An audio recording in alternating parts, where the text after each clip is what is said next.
Tapi waktu tu saya tak sedar lagi lah betapa seriusnya kan. Tu saya terus bawa ke hospital. Tu dekat hospital tu doktor cakap saya punya cecair otak bocor melalui telinga, sebab telinga kita ni bersambung dengan cecair otak. So bila ada leakage tu agak bahaya kalau kena jangkitan. So saya kena duduk hospital dalam 2 minggu, setiap hari masuk antibiotik kan. So pada waktu tu saya rasa agak depressed lah. So sebagai student ni, challenge dia untuk fundraise ni susah sebab orang tak percaya. Sebab kita student kan, belajar pun tak habis lagi, macam mana tiba nak buka hospital moja. Duit pun tak ada kan. So benda tu yang terjadi tu something yang very life changing lah saya rasa.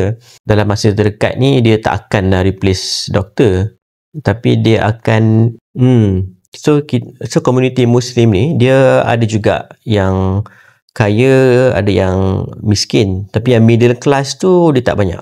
Maknanya yang kaya betul kan, rumah besar, tapi sebelah dia rumah kampung yang miskin. So jurang tu sangat besar lah kan.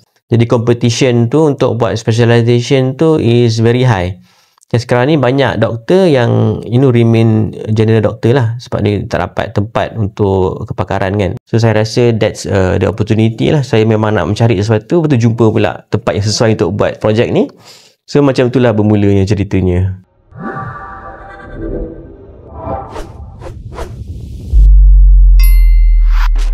Okay, hari ni kita bersama dengan Lutfi. Dia pernah jadi UN Young Leaders untuk 2016. Lepas tu dia dapat 30 under 30. Forbes 30 under 30. For social entrepreneur. So dia actually untuk time yang sama kan. Untuk 2017 Nilofa macam Vivi, Syashatan, dia group yang sama, tapi untuk apa? Jenis yang lain lah. Kategori lain lah. So boleh introduce sikit? Okay. First kali thank you Azriq jemput hari ni. Bagi yang pun tak tahu, kita dulu sekolah sama kat Gombak Setia, sekolah rendah, sekolah menengah, sama sekolah. Lama tak jumpa lah. And then I think about 10 years ago lah kita lah jumpa kan. So thank you lah jemput balik hari ni. So saya cakap tadi lah, saya sekolah Gombak Setia dengan Azriq. Lepas tu saya buat medik lah dekat UKM Training Program 3 tahun dekat Bandung, Indonesia. Clinical dekat UKM. Graduate tahun 2013. Jadi habis je saya buat belajar medicine. Saya sambung buat internship lah, public health dekat Geneva headquarters di Switzerland selama 3 bulan. So boleh bagi tahu sikit apa tu social entrepreneur? So social entrepreneur ni dia ada banyak interpretasi lah. Tapi interpretasi yang saya guna pakai adalah dia adalah sebuah bisnes sama macam bisnes tradisional. Beza dia adalah dia tak ada pemegang saham ataupun shareholder. Jadi bisnes tu bergerak macam biasa, ada profit, ada loss, ada revenue dan juga akan ada marketing macam bisnes biasa, tapi segala profit tu akan recycle balik untuk community. Maknanya segala duit lebih tu instead of going to shareholders, going back to the community untuk membangunkan apa-apalah yang mission sosial yang bisnes tu nak capai. Contohnya macam alam sekitar ataupun membasmi kemiskinan. So benda-benda macam tu lah yang social impact. So dia tak tekankan kepada profit lah. Dia tekankan kepada profit, tapi profit tu akan digunakan untuk social impact. Oh, okay. Itu beza dengan charity. Kalau charity mungkin memang tak ada langsung profit lah. Kan bergantung pada donation derma orang awam kan. Tapi bezanya kalau social entrepreneurship ni kita berjalan macam bisnes, kita kena generate profit dan profit tu akan recycle balik. Okay, so waktu tu memang fokus kepada social. Jadi kalau macam orang biasa kan, orang yang tak berapa tahu pasal industri ni, apa beza general dengan specialist doctors? General doctor ni macam basically dia habis belajar buat housemanship 2 tahun. Kemudian dia tak sambung kepakaran lah. kepakaran ni contohnya macam yang kita biasa dengar lah, pakar jantung, pakar otak, pakar kanak-kanak kan. So untuk jadi pakar tu training boleh 4 hingga 6 tahun untuk jadi pakar, bergantung kepada kepakaran lah. Jadi kalau tidak sambung kepakaran ni, kita panggil general doctor lah. Itu dia punya interpretation dekat Malaysia lah. Kalau luar negara ada juga dia punya interpretasi lain kepakaran tu. Tapi kalau nak borak pasal tu maybe akan terlalu panjang. Tapi basically dekat Malaysia macam tu lah. Biasanya kalau klinik ni businessman yang buka ke ataupun dia pakai license doktor tu? Kalau klinik-klinik macam GP mostly doctors yang buka sendiri. Doktor buka sendiri. Tapi kalau klinik tu adalah chain yang besar, probably bermula daripada businessman lah. Create business chain, and then setiap chain tu kita hire doktor sebagai doktor primary dekat situ lah. Oh, contoh macam klinik tu nama sama kan, tapi yang itu doktor tu mungkin seorang je kan. Maknanya yang lain tu doktor-doktor yang hired ni lah. Betul, yang tu maybe business owner lah. Macam kat US kan, kalau kita tengok dia macam terikat kepada KPI semua. Macam satu hari berapa patient dia kena serve kan.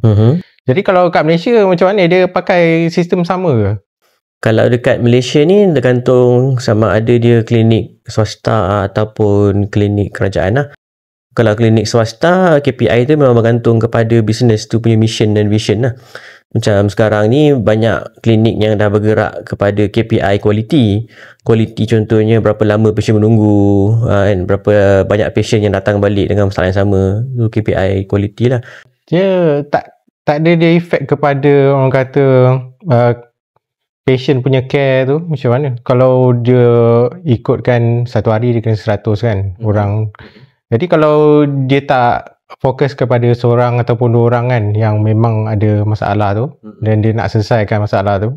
So benda tu, sistem tu bagi kau lah bagus tak? Sistem sekarang ni dia banyak based on, kalau cakap tentang private lah kan. Kalau yang insurance private, dia punya insentif kepada doktor tu is based on payment lah. Lagi banyak pesakit yang datang, lagi banyak payment dia dapat. Sama juga macam orang bayar out of pocket kan, orang bayar tapi dia dapat banyak. Tapi kalau saya tengok di negara-negara lain, kita dah mula bergerak ke arah quality. Contohnya kalau patient tu datang dan dia sembuh penyakit tu, baru doktor tu akan dapat reimbursement insurance tu dengan full.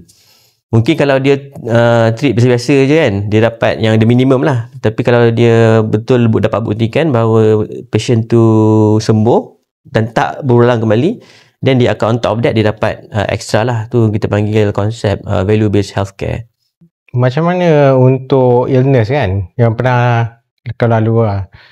Jadi waktu tu mungkin jadi doktor ataupun jadi orang kata apprentice kan.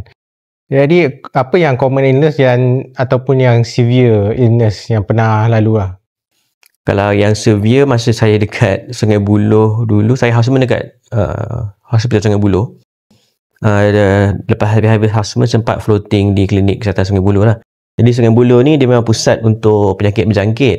Jadi yang paling severe tu saya nampak yang daripada pesakit AIDS yang kena opportunity infection lah. Infection tu sebab bila kena AIDS, HIV ni, kita punya immune system akan berkurang. Jadi dia senang kena jangkitan dekat seluruh organ badan. Dia yang saya nampak teruk tu kalau dah kena jangkitan dekat otak kan. So dia memang, saya rasa antara yang paling teruk saya tengok adalah penyakit HIV AIDS yang dah banyak komplikasi lah. Okay, let's start from the basic kan. Macam mana boleh spark je nak berminat jadi doktor pada awal tu? Minat jadi doktor tu sejujurnya tak adalah terlampau minat. Sebab tu sekarang ni pun saya tak praktis. Saya punya minat mungkin lebih kepada dua benda lah masa saya kecil. Masa saya kecil saya suka depan komputer, suka main game dan buat programming. Jadi masa kat Gomak saya pernah agak buat website untuk kelas. Website biasalah HTML kan. Lepas tu, tapi pada waktu tu masa kita decide je doktor ni kan usually lepas SPM kan. Lepas tu parents pula memang doktor, ayah doktor, mak farmasis. Lepas tu kakak pun tu dah belajar medicine, pakcik-makcik pun. So bila saya dapat straight A tu memang jalan saya nampak memang doktor lah. Kan? Doktor. So bila dah belajar doktor tu saya minat. Bila saya belajar teori ni saya suka. Macam pathofisiologi saya memang minat. Tapi bila saya masuk clinical, saya perasan macam saya kurang berminat sikit lah bahagian bila saya dah masuk practicing as a doctor. Sebab tu bila saya habis housemanship, saya apply for public health lah. So public health ni dia macam dia tidak jumpa patient one to one. Dia more to treating the community at a large scale lah. Dan saya rasa tu lebih kena dengan minat saya sebab saya suka analytics kan, tengok epidemiologi. So bila saya tengok banyak berdepan dengan data, so saya decide to pursue that lah instead. Yang best achievement setakat ni yang pernah ada lah ialah buka HBB kan, Hospital Beyond Boundaries. So boleh cerita sikit macam mana boleh jadi, macam mana boleh jadi founder? Okay, so macam saya cakap tadi lah, masa saya start HBB ni masa saya buat clinical di UKM ya. So masa tu saya memang dah mencari specialty yang bukan clinical lah, which is public health. So minat tu memang dah ada untuk non-clinical buat public health ni. Dan dijadikan cerita satu hari lah masa saya tengah buat satu camp dekat UKM ni. Kita orang ada main satu game dekat dalam hutan lah, dekat Janda Baik. Kita orang macam main, apa orang panggil macam main paintball tapi pakai air tepung. Air tepung dalam plastik kan. So nak dipendekkan cerita, pada waktu main game tu ada seorang ni dia macam baling air tepung tu, dia bukan baling, dia tepuk telinga saya lah dengan air tepung dengan sangat kuat. So pada waktu tu memang sangat kuat dan saya terus macam jatuh, macam nak pengsan kan. Tapi waktu tu saya tak sedar lagi lah betapa seriusnya kan. Tu saya terus bawa ke hospital. Tu dekat hospital tu doktor cakap saya punya cecair otak bocor melalui telinga, sebab telinga kita ni bersambung dengan cecair otak. So bila ada leakage tu agak bahaya kalau kena jangkitan. So saya kena duduk hospital dalam 2 minggu, setiap hari masuk antibiotik kan. So pada waktu tu saya rasa agak depressed lah. Saya rasa agak depressed dan yalah, bayangan kalau saya tak rasa teruk sangat pun, kalau saya tak pergi hospital maybe dah kena jangkitan kan. So saya rasa boleh je mati kalau tak pergi hospital betul tu kan. So saya rasa life ni sangat short. So benda tu yang terjadi tu something yang very life changing lah saya rasa. So saya decide bila saya dah sembuh, because life is short, saya rasa saya tak patut tunggulah sampai kita tua dah ada duit baru nak buat benda-benda macam charity HBB ni. So saya rasa saya patut mulakan dia pada waktu yang masih muda kan. So tu agak it's a turning point lah. Tu saya cakap dengan kawan saya ada I want to start an NGO lah, because life can be short. And then the following month je ada seorang Muslim daripada Kemboja ni, dia datang ke rumah saya, mak saya jemput untuk bagi talk lah. Dia nak fundraising untuk masjid, sekolah sebenarnya, sekolah Islamik di Kemboja. Sebab tu saya pertama kali dengar tentang masyarakat Islam di Kemboja. Lepas tu time tu saya tanya jugalah macam mana keadaan kesihatan dekat sana. So dia kata memang agak teruk lah dekat sana. Pada waktu tu tahun 2012 belum ada klinik moden yang cater towards the Muslim community lah. Jadi sensitivity orang Melayu Islam ni tak terjaga kan. Jadi mereka lebih rela pergi jumpa bomoh dengan pawang untuk benda-benda masalah kesihatan. So saya rasa that's the opportunity lah. Saya memang nak mencari sesuatu, betul jumpa pula tempat yang sesuai untuk buat projek ni. So macam itulah bermulanya ceritanya. Balik tahun 2012 dulu masa saya medical student. Yang budak yang buat tu tahu tak siapa Sas? Tak tahu lagi. Tapi tak apalah, apa-apa pun saya maafkan je lah. Sebab kalau tak terjadi benda tu kan, so semua yang sekarang ni mungkin pun tak terjadi kan. Sebab tak ada that turning point. So mungkin hidup akan sangat berbeza lah kalau saya tak hadapi that crucial moment tu. Okay, dekat Kemboja tu, area mana tu yang ada krisis macam tu? Seluruh Kemboja sebenarnya ada untuk masalah yang Muslim ni. Masyarakat Muslim Kemboja ni dia small community je. Lebih kurang 2.5% of the population lah. Jadi konsentrasi besar mereka ada yang dekat Phnom Penh, Kampung Cham, Kampung Chenang, ada rata-rata lah. So masalah yang mereka hadapi yang tak ada modern hospital or clinic for yang cater towards the Muslim ni is everywhere lah basically. Kat mana-mana pun macam tu. So kami klinik modern Islam pertama lah dekat Kemboja sebenarnya. Jadi untuk bahagian bisnes tu, bila kita buat something yang baru ke kan, NGO ke, macam mana dapat funding tu? Masa awal-awal tu kan, kita orang semua basically student lah. Mula-mula saya dengan saya punya co-founder Dr. Hanan yang juga student UKM masa tu, kita orang mula berdua. Lepas tu kita mula ajak orang join lah. So banyak kawan-kawan daripada accounting kan, ada yang arkitek, ada yang law, tapi semua student. So sebagai student ni challenge dia untuk fundraise ni susah sebab orang tak percaya. Sebab kita student kan, belajar pun tak habis lagi, macam mana tiba nak buka hospital kat Kemboja. Duit pun tak ada kan. So kita punya first fundraising tu masa dekat Twins Office pertama dekat Malaysia tahun 2000 apa 13 ke 2012 macam tu. So kita pergi dekat Twins Office tu nak kutip kotak derma lah basically, tapi kita orang tak mampu nak sewa satu booth untuk yang kawasan. Basically kan kalau conference kan ada booth kan, so nak sewa booth tu pun mahal juga. So kita cakap dengan organizer, boleh tak kita macam dapatkan satu ruang antara dua booth tu, kita just buka satu kursi, meja, and then kita buka banner, kutip derma lah. Basically itulah first fundraising. Jadi nama waktu tu nama tu dah ada lah. Waktu HBB tu dah ada lah, Hospital Beyond Boundaries tu dah ada. Tak ada bersitu lah. So sampai sekarang pun masih lagi majority penderma is individual. Lepas tu macam mana ada grow? Dia grow especially dengan bantuan daripada doktor Islam Kemboja dekat sana lah. Orang sana so juga. Kita agak bertuah lah sebab kita dapat satu doktor Islam yang very dedicated. Satu doktor Islam Kemboja ni memang sangat sikit. Kalau ada pun banyak yang tak praktis. Diorang suka masuk politik sebab dekat Kemboja ni sebab Muslim tak ramai. So kalau Muslim tu berjaya sikit, memang akan dipancing untuk masuk politik lah. Sebab mereka perlukan representation of Muslim in the parliament ke apa dia panggil kan. Jadi Dr. Rolly nama dia. Dia memang decide to practice lah. Dia tak minat untuk masuk politik pada waktu tu. So kita ambil dia sebagai the main project director lah dekat Kemboja daripada awal lagi. So daripada awal lagi memang dia committed. So sebenarnya on the ground mereka lah yang banyak jalankan segala kerja-kerja ni. Dan kami dekat Malaysia ni mostly fundraising lah. Kita fundraise. So kita fundraise hantar Kemboja.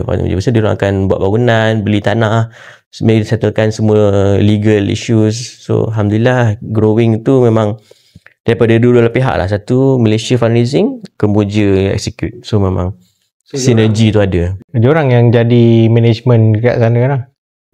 Pada awalnya kita orang macam agak micromanage jugalah dulu masa awal kan.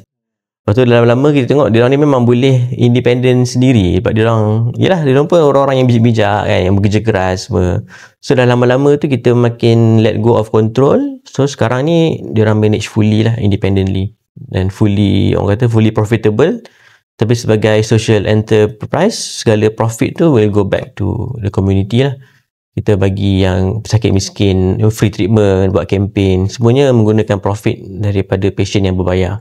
So waktu tu manage dulu daripada sini, kemudian baru handover kat sana. Waktu handover tu waktu tu keadaan dia macam mana? Dia dah keadaan macam mana? Hospital dah ada equipment dia macam mana? Semua dah settle ke ataupun belum? Handover tu klinik dia tak modern macam sekarang lah. Masa tu kita ada dua bangunan. Satu bangunan pakai used container. Tu our first building lah. Lepas tu masa pass over tu dah ada bangunan brick and mortar lah dekat sebelah tu. Tapi tu masih baru lagi. Dan pada waktu tu even belum lagi profitable lagi. Masih belum lagi break even, masih lagi at a loss. masih lagi perlukan donation yang berterusan. Tapi saya buat decision, kalau kita tak empower the local community untuk run by themselves. Empower tu maknanya macam Dr. Rolly tu sebelum ni dia punya title lah Chief Medical Officer kan. Tapi dia kemampuan ni lebih daripada tu lah. Dia bukan just a medical doctor, dia pun saya dah nampak ada leadership in him. So saya rasa kalau nak betul-betul kita profitable and break even, kita kena bagi Dr. Rolly ni lebih tanggungjawab. So masa take over tu, saya naikkan pangkat dia lah. Instead of dia, dulu saya CEO, so saya naikkan dia sebagai CEO of HBB Kemboja. Lepas tu dia run the show lah. So dia jaga account, dia yang tengok profit monthly. So Alhamdulillah berapa bulan lepas tu je memang profit naik dengan cepat lah. Sebab dia ada control over the finances semua kan. So dia boleh decide apa dia nak beli, apa yang dia nak guna untuk investment. So Alhamdulillah sejak dari tu kita break-even dan boleh berjalan. Okay, untuk waktu tu ada tak orang yang advice untuk bisnes ni? Ada banyak lah. Macam ayah saya, ada kawan dia Encik Zainal, daripada founder Hospital Abisena, Datuk Umar pun ada banyak juga bagi advice masa mula tu.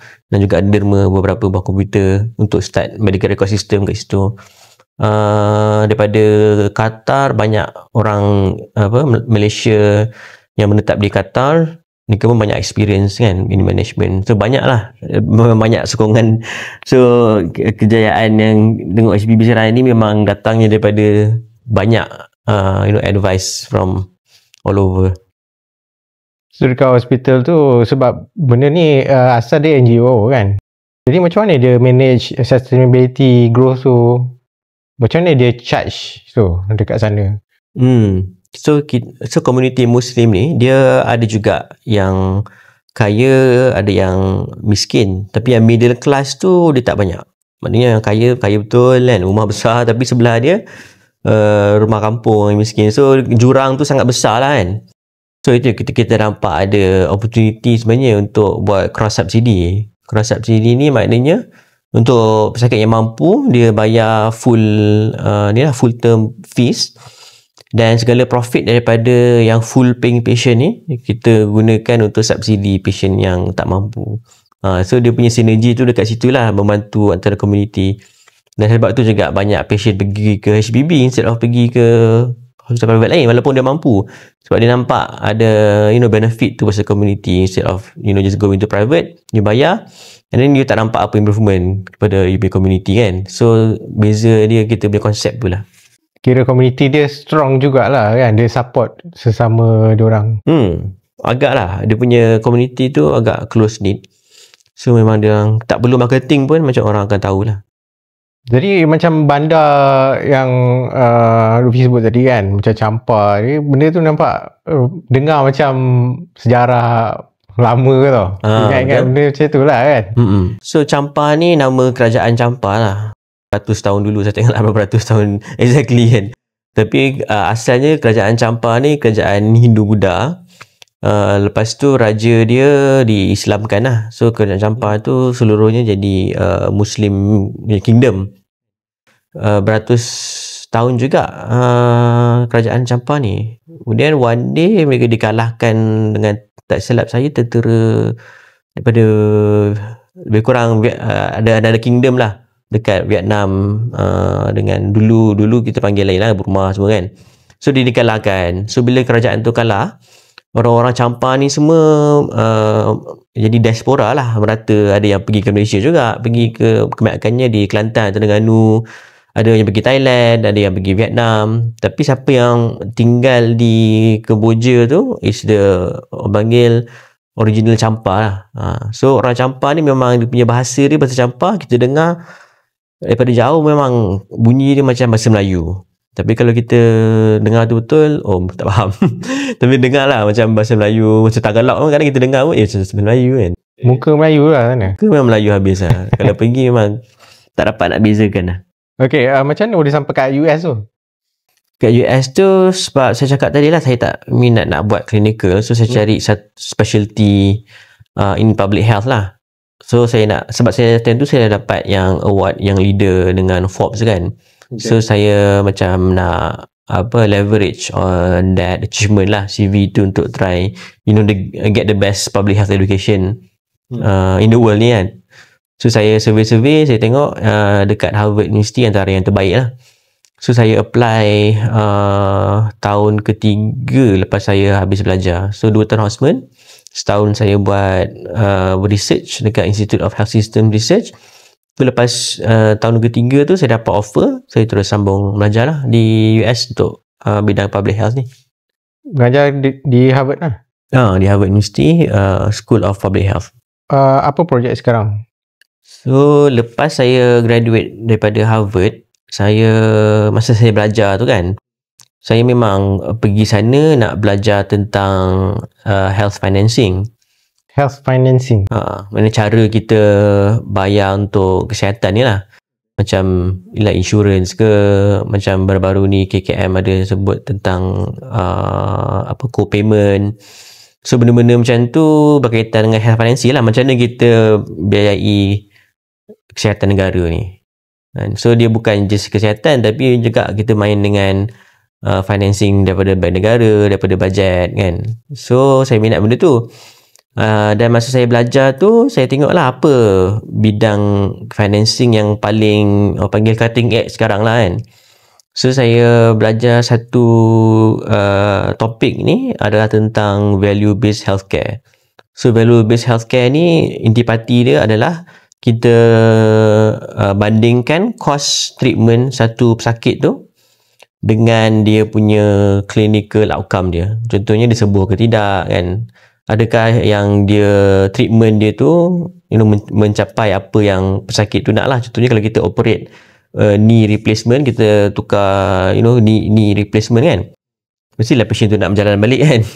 Tapi kalau tak berjalan balik ataupun jalan dia berkurang daripada sebelumnya, then maybe dia punya outcome tu tak berapa bagus lah.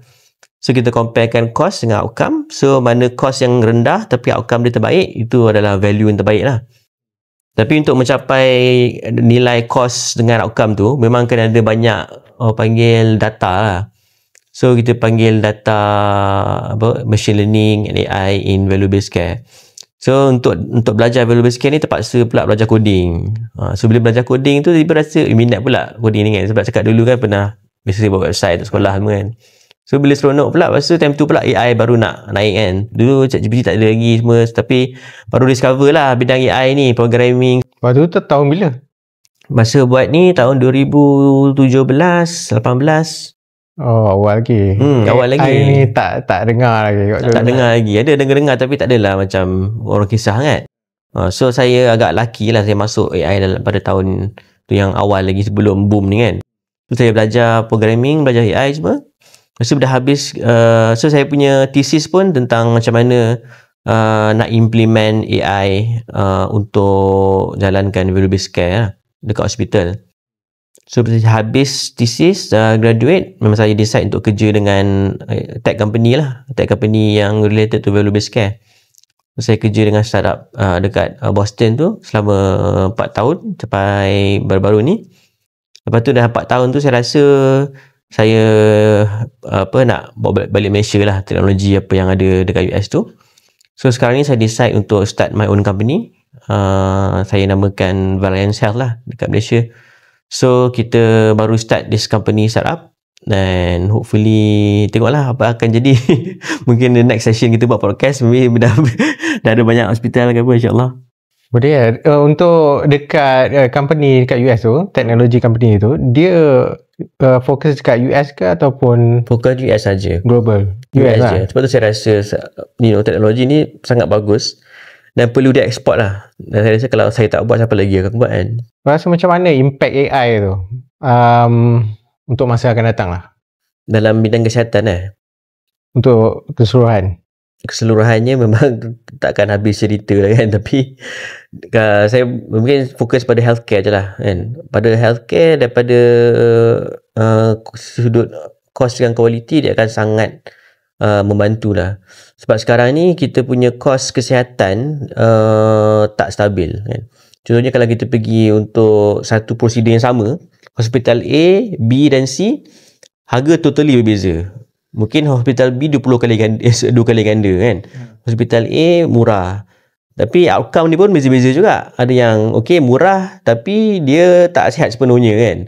Mahal tapi sihat. Dan yang paling mahal tapi tak sihat. So dia banyak noise kat situ lah.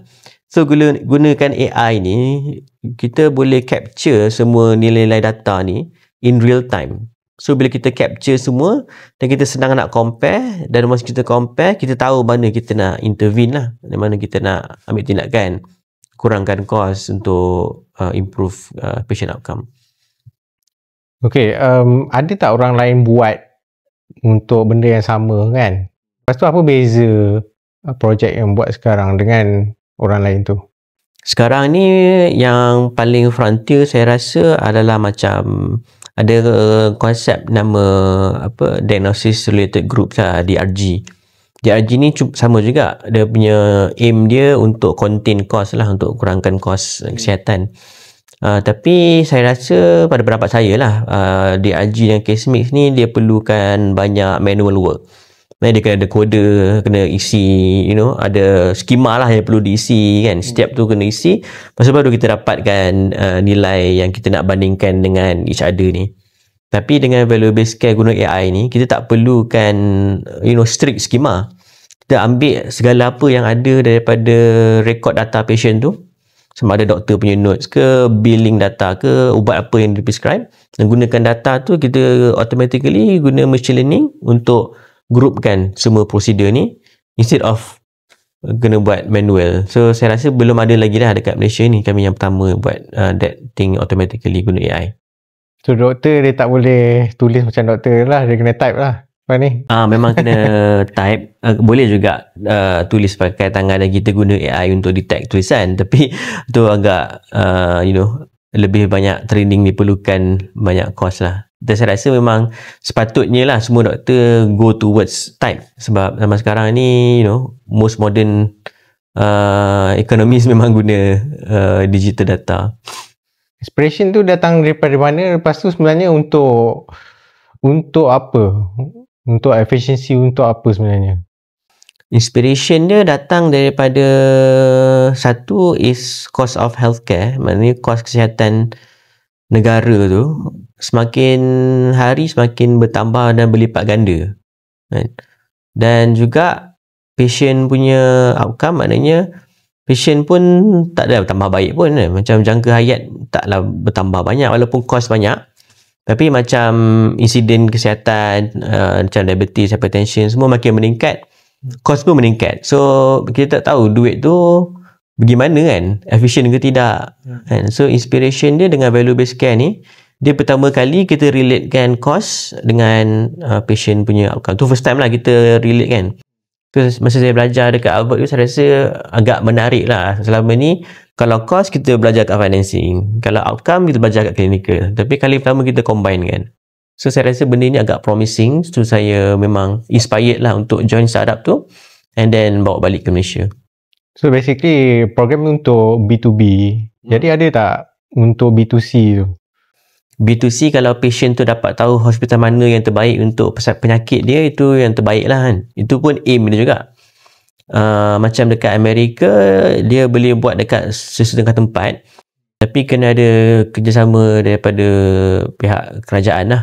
Sebab kalau hospital ni memang saya pun faham lah, mereka agak defensif terhadap data mereka. Dia tak nak tahu orang tahu semua kos dia kan.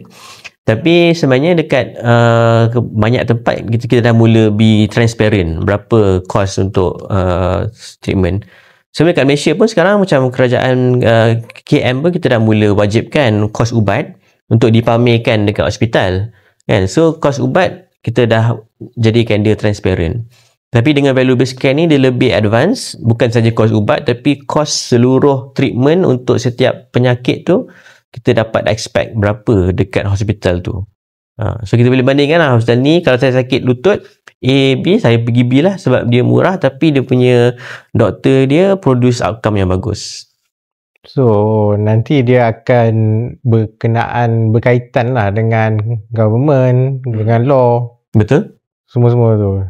Jadi kalau ke hospital yang luar ni kan, hospital biasanya swasta lah. Jadi diorang ni untuk data, diorang mungkin dah tak bagi kan. Tapi kalau contohlah saya decision maker kan, macam mana you nak convince? Macam mana you nak convince untuk gunakan sistem tu? Maknanya bagi tahu benda ni lagi baik. Kan? Apa beza dia? Kenapa application sekarang tak bagus ke? Macam mana Sebab sekarang ni masalahnya hospital tak dapat buktikan bahawa mereka bagus. Dia boleh cakap lah. Contohnya masa surat khabar kan. Hospital saya terbaik untuk penyakit jantung. Tapi bukti dia apa? Biasanya kita dengar-dengar lah. Contohnya saya sakit jantung, saya nak jumpa doktor ni. Sebab apa? Sebab doktor ni dia pernah treat raja. Sebab dia pernah treat datuk sekian-sekian dan datuk tu sihat. Kan? So sekarang ni kita punya evidence tu is based on hearsay. Kan? Kita yakin doktor tu sebab dia dah lama, dia pernah treat orang ternama, kita pergi dekat dia. Kan? Tapi sekarang ni kita nak move towards sebuah application yang kita boleh nampak dengan mata kasar sendirilah cost dengan dia punya performance dia. Itu kita panggil is the holy grail of value based care lah. Kalau B2C dan semua orang pun boleh tengok dan boleh bandingkan antara hospital. Macam kita beli barang kat kedai lah. Kita beli kat kedai, kita nampak directly berapa harga A, berapa harga B. Brand lain tapi benda yang sama kan. Potato chips contohnya kan. Tu kita bezakan. Macam tu lah dia punya aim dia juga untuk value based care ni. Kita nak macam make it more of a free market dalam healthcare lah. Memang dia takkan fully free market, tapi kita akan go towards a freer market untuk healthcare. Okay, AI ni influencer banyak untuk programming kan. Macam kita type certain keyword je kan, dia akan reply. Jadi untuk case yang application ni, kegunaan dia apa? Spesifik dia untuk buat prediction lah. Pertama sekali, kita grouping setiap penyakit dengan prosedur. Sebab sekarang ni setiap penyakit tu, bila doktor tulis pakai even tangan atau type pun, dia tak tulis full text kan. Dia tulis macam pembedahan appendix kan. Maybe short form dia tulis appendix and then DX kan, appendix. Ataupun kalau lutut, ada yang tulis short form dia, ada yang TKR, ada yang TKA. So kalau kita ambil data directly daripada medical record ni, kita tak dapat nak groupkan dia nicely lah, because semuanya ada TKA lain, TKA lain, padahal semua tu sebenarnya sama je. So pertama sekali AI ni akan groupkan semua ni into prosedur yang sama lah untuk kita bandingkan. So baru kita boleh bandingkan hospital A dengan B, mana lagi murah kan. Kalau kita tak groupkan, macam mana kita nak bandingkan? Itu pertama. Yang kedua, bila kita ada data, kita boleh predict pula bila patient baru masuk, dia jumpa doktor ni, berapa dia punya cost dia dan apa dia punya expected outcome. So ada dua komponen satu lah. Satu, grouping, analysis. Lepas tu kita predict the future. Okay, kalau untuk orang ramai, dia orang ada insurance, health insurance kan. Jadi macam mana dia orang kaitkan insurance ni dengan program ni? Okay, so insurance sekarang pun dah mula bergerak terhadap value based care lah. Saya ada dengar macam few insurance, dia sekarang ni dia nak bayar based on patient outcome. Contohnya kalau doktor tu buat prosedur, kalau prosedur tu lepas prosedur, dia akan bayar the minimum fee lah. Lepas tu patient tu kena datang balik untuk follow up. So for time follow up tu ada beberapa assessment lah. So kalau assessment semua fulfill, baru dia akan dapat another reimbursement bayaran. Tapi kalau dia punya requirement tu tak mencapai, maknanya patient tu tak sihat, tak fully recover by the time expected tu, bayaran tu mungkin dia tak dapat ataupun dapat kurang. So macam tu cara untuk kita incentivize doktor untuk buat yang terbaik lah. Sebab kalau dia tak buat yang terbaik, and then dia akan dapat the minimum payment, ataupun dia mungkin boleh juga be at a loss lah. So insurance pun dah mula bergerak tu. Bukan insurance saja, even Menteri Kesihatan pun baru buat announcement, kita akan move towards value based care payment.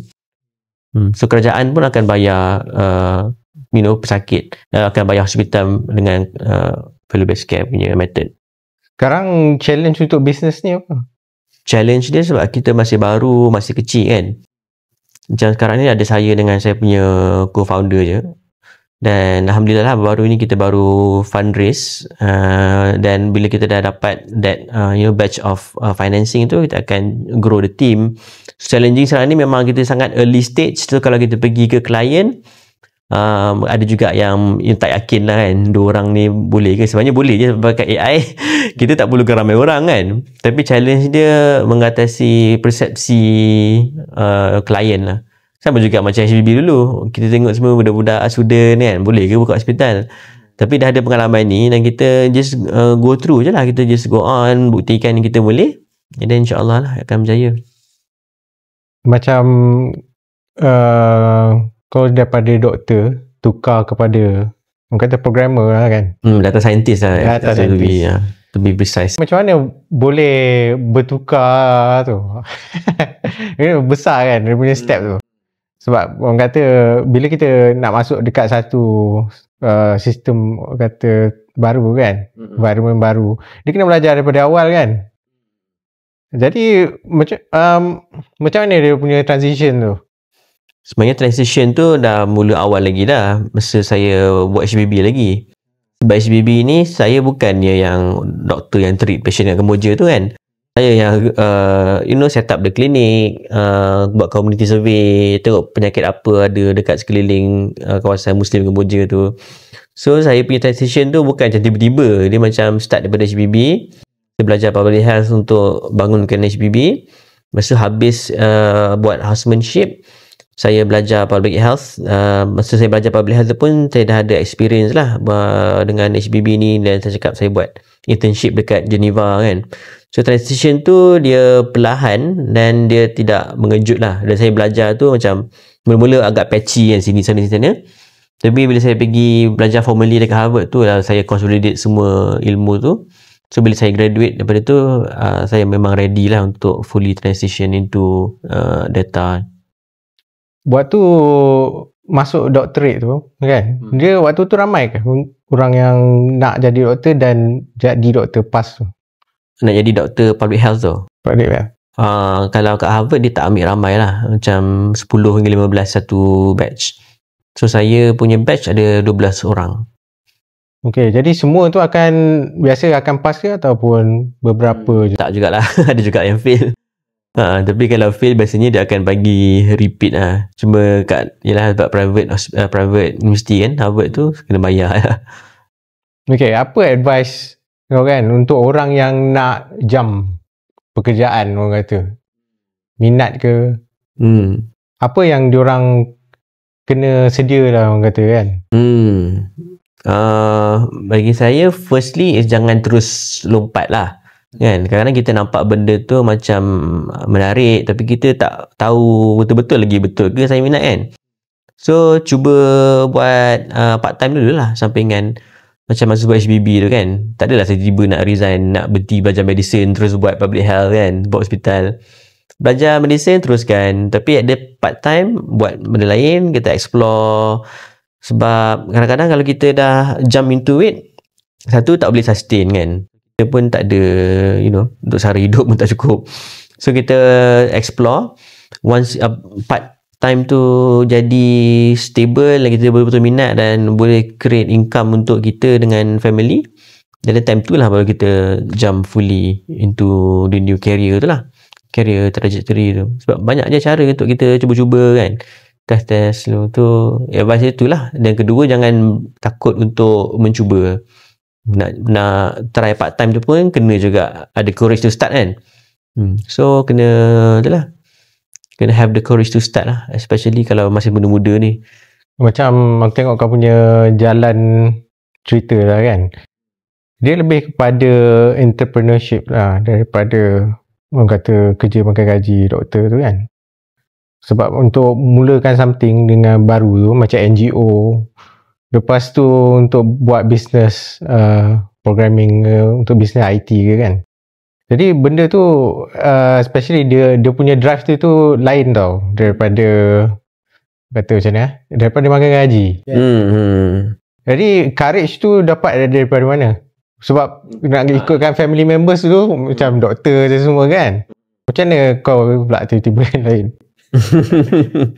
Courage pertama tu yang doktor, yang apa, family semua doktor tu nak nak pivot kepada non clinical tu memang tak ada masalah lah, sebab saya awal dah tahu tak minat clinical.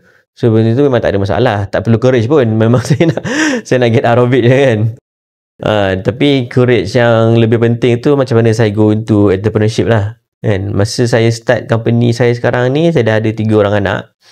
So agak risky lah sebenarnya kalau nak macam tu company. Tapi macam saya cakap tadi, mula buat part time dulu. So masa saya start company ni, memang saya masih kerja lagi dengan startup dekat US tu. So pelan-pelan lah saya start, dan saya memang tak resign daripada company US lagi saya tak dapat income daripada Malaysian punya company ni lah. So memang you have to be safe. Sebab saya bukannya orang bujang yang kalau tak ada duit boleh tidur dekat couch member kan. Dulu boleh lah. Sekarang memang saya have to ready, dan bila saya dah mula dapat consistent income daripada klien, dan baru saya fully jump into the full entrepreneur. Okay, Lutfi, untuk orang dekat luar tu kan, ada apa-apa yang nak cakap pasal doktor, pasal IT ke kan, ataupun yang projek you sekarang? Kalau advice untuk macam mana untuk orang nak jadi doktor ke, atau nak explore something new ke, macam mana? Kita bagi advice untuk orang nak jadi doktor lah, sebab yalah ramai kan. Kalau kita tanya pun pelajar ke, diorang macam jadi doktor tu macam angan-angan besar diorang kan, impian diorang. Jadi apa dia punya advice untuk diorang? Saya punya advice is, dalam situasi dekat Malaysia ni, macam graduate doktor memang makin hari makin ramai lah. Jadi competition tu untuk buat specialization tu is very high. Dan sekarang ni banyak doktor yang remain general doctor lah, sebab dia tak dapat tempat untuk kepakaran kan. Jadi untuk siapa yang bercita untuk jadi doktor ni, saya galakkan, tapi you have to find a niche area daripada awal lagi. Sebab nak dapatkan tempat untuk jadi pakar tu, you kena jadi special lah. You have to do something different than others untuk become competitive enough for you to be accepted into the specialty program. So kalau belajar medicine tu, jangan just pergi kelas belajar book to book and then duduk hospital, buat kerja-kerja community lah. Macam contohnya macam saya dan rakan-rakan dulu buat HVB di Kemboja. So apa yang you belajar tu, you try to apply what you can to the community to improve your CV and become a specialist one day, insyaAllah. Untuk macam saya tanya tadi untuk IT tadi, AI tu adakah dia akan take over kerja doktor ke, ataupun sebahagian daripada hospitalization punya area? Saya rasa pada pendapat saya lah, dalam masa terdekat ni dia tak akan dah replace doktor, tapi dia akan improve doktor punya cara kerja. So macam ni lah, doktor will not be replaced by AI, but doktor yang tak guna AI will be replaced by doctors yang guna AI. Faham tak? Okay. So you kena guna AI untuk your workflow, robotics kan. So you kena belajar all this new technology. Sebab sekarang ni kalau operation pun boleh buat remotely kan. Walaupun sekarang ni masih lagi tengah trial, dan dia punya cost pun orang tak sure patut ke kan. Tapi boleh sebenarnya sekarang kita buat operation daripada US connect to Malaysia, pakai robotics, and you buat operation. So boleh buat operation Malaysia US. So kalau you tak competitive enough, mungkin one day you will be replaced by other doctors out of the country yang boleh buat dengan lebih murah pakai AI dan robotics. Ya, sebab kalau application tu macam kita boleh key in je kan, kita boleh cakap simptom apa-apa. Lepas tu pharmacist tu boleh bagi tahu ni ubat yang tertentu kan. Jadi dia dah skip kepada doktor kan, skip doktor. So dia terus pergi kat pharmacist, saya nak ubat ni, dia terus balik beli makan je kan. So untuk part tu doktor agak risiko jugalah, berisiko kerja tu. Tapi untuk specialist, orang kata one to one macam tu kan, betul-betul kita nak tahu, betul-betul nak sembuh tu, care tu masih doktor pegang lah. Betul. Untuk penyakit macam fever and flu memang boleh dapatkan nasihat terus daripada pharmacist lah. Tapi untuk penyakit yang perlukan intervention specialist memang tak akan boleh replace lah, sebab benda tu memang kena betul-betul tahu ubat ni betul ke tidak. Unless kalau doktor tu yang memang jaga that app. Maknanya kita buat app tu and then kita connect to the doctor verify, tentu lebih selamat lah. Tapi saya rasa sebagai pesakit pun kita mesti nak jumpa in person kan, one to one. So saya tak sure lah macam mana replacement tu akan berlaku lah. Bukan terdekat lah. Bukan masa terdekat. Mungkin masa depan. Sebab doktor pun sekarang masih ramai lah kan.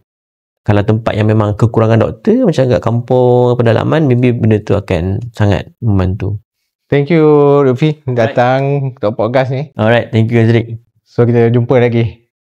Jangan lupa like, subscribe. Like, subscribe.